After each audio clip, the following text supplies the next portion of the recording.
जी अस्सलाम वालेकुम। आज के न्यू व्लॉग के साथ मैं हूँ आपका होस्ट एडवोकेट अब्बास खटक। जी व्यूवर्स, आज हम बात करेंगे कि पाकिस्तान में टोटल कितने किस्म की सज़ाएं दी जाती हैं अदालतों में, और पाकिस्तान का कौन सा कानून इन सज़ाओं के मुतालिक हमें बताता है। जी पाकिस्तान का जो कानून है, पाकिस्तान पीनल कोड 1860, उसका सेक्शन 53 है, वो हमें इन सज़ाओं के मुतालिक बताता है। तो टोटल जो सज़ाएं हैं वो उनकी तादाद 10 है, और सेक्शन 53 में जो सबसे पहली सज़ा के बारे में बताया गया है वो है किसास।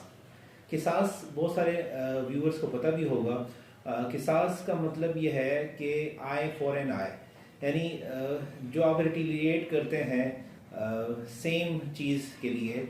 और जैसे कि किसास अक्सर अगर किसी के यहाँ पर मर्डर हो जाता है तो किसास में उसको इस्लाम भी ये इजाज़त देता है कि वो बदला दे सकता है।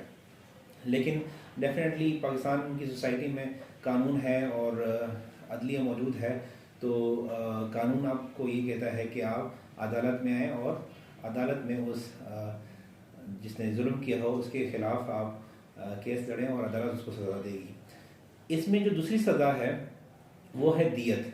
और दियत जो है वो जो कंपनसेशन है वो मर्डर में दी जाती है। यानी किसी का अगर मर्डर हो जाता है और अगर उनके जो वर्सा हैं वो उनको माफ़ करना चाह रहे हों, सो उसको उनको दियत में जो है कंपनसेशन यानी अमाउंट की सूरत में अगर कोई कंपनसेट किया जा रहा हो तो वो दियत भी बेसिकली जिसने मर्डर किया होता है तो वो कंपनसेशन की सूरत में यानी पैसों की सूरत में सज़ा भुगतता है, वो पैसे देता है। और आज के दौर में जो दियत है वो तकरीबन 42-43 लाख रुपए है किसी भी एक मर्डर की सूरत में जो ऑफेंडर को पे करनी होती है। जो तीसरी सज़ा है वो है अर्श। इसके साथ जो चौथी सज़ा है अर्श और दामन। अर्श और दमन जो है वो कंपनसेशन है किसी भी ज़ख़म लगने की सूरत में। जब किसी को ज़ख़म हो जाए, किसी को चोट लग जाए, तो अर्श और दामन जो है उसको ये ऐसी सज़ाएं हैं कि जज उनको कंपनसेट करने के लिए वो दे सकता है। जो पांचवी सज़ा है वो है ताज़ीर। ताज़ीर बेसिकली इसको अगर हम शॉर्टली ये कहें कि ये जज का इख्तियार होता है, उसकी डिस्क्रिशन होती है कि जो सोसाइटी में होने वाला जो भी क्राइम हो तो उसके लिए वो उसकी डिस्क्रिशन होती है। जो 3 साल की, 2 साल की, 1 साल की या कोई और सज़ा जज इम्पोज करना चाहे तो वो दे सकता है। और इसके साथ साथ सज़ा है वो है डेथ। यानी अगर कोई किसी का मर्डर करता है तो उसको जज जो है वो, और उसके ऊपर ये साबित हो जाता है कि उसने कत्ल किया हुआ है, तो वो उसको डेथ पेनल्टी भी मिलती है। तो और इसके साथ जो हमारे पास 7th नंबर पे सज़ा है वो है इम्प्रिजमेंट फॉर लाइफ। तो इम्प्रिजमेंट फॉर लाइफ का मतलब है कि 25 साल की सज़ा, यानी कोई ऐसा जुर्म करे जिसकी सज़ा जो है वो 25 साल हो तो उसको इम्प्रिजमेंट फॉर लाइफ कहते हैं। नंबर 8 पे जो सज़ा है वो है इम्प्रिजमेंट।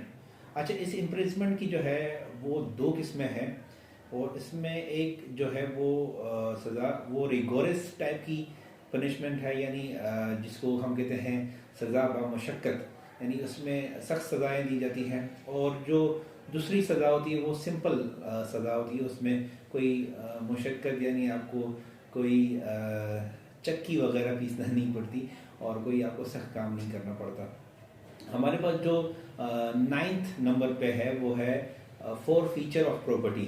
यानी कोई आप ऐसा क्राइम करें और जिसमें आपकी प्रॉपर्टी जब्त कर ली जाए, तो ये भी एक सज़ा होती है जो जज की तरफ से आपको मिलती है। और ये फॉर फीचर ऑफ प्रॉपर्टी इसको कहते हैं, जिसमें आपकी कोई भी मूवेबल या इमूवेबल प्रॉपर्टी जब्त कर ली जाती है। और number 10th last but not the least जो सज़ा है वो है फ़ाइन। यानी जो भी आप कोई ऐसा कोई क्राइम करें, बहुत सारी सज़ाएं ऐसी हैं जिनके साथ फ़ाइन भी होता है, यानी जुर्माना। कोई भी आप क्राइम करते हैं जिसमें फ़ाइन हो जुर्माना हो तो जज आपको फाइन भी कर सकता है, यानी आपको जुर्माना भी कर सकता है। और ये जज का इख्तियार होता है कि आपको जो भी आपने क्राइम कमिट किया हो उसकी नोयत क्या है और उस मुताबिक आपको फ़ाइन करता है। तो जी आज ये हमने सेक्शन 53 के बारे में जो है डिस्कशन की, और ये सेक्शन 53 पाकिस्तान पिनल कोड का पनिशमेंट को डिस्कस करता है। और आई होप कि आपकी मालूमात में इजाफा हुआ होगा और आपको पता लगा होगा कि पाकिस्तान में कितनी किस्म की सज़ाएँ दी जाती हैं। सो इसी के साथ मुझे दें इजाज़त। इंशाल्लाह नेक्स्ट वीडियो में फिर मुलाकात होगी। आप खुदा हाफिज़।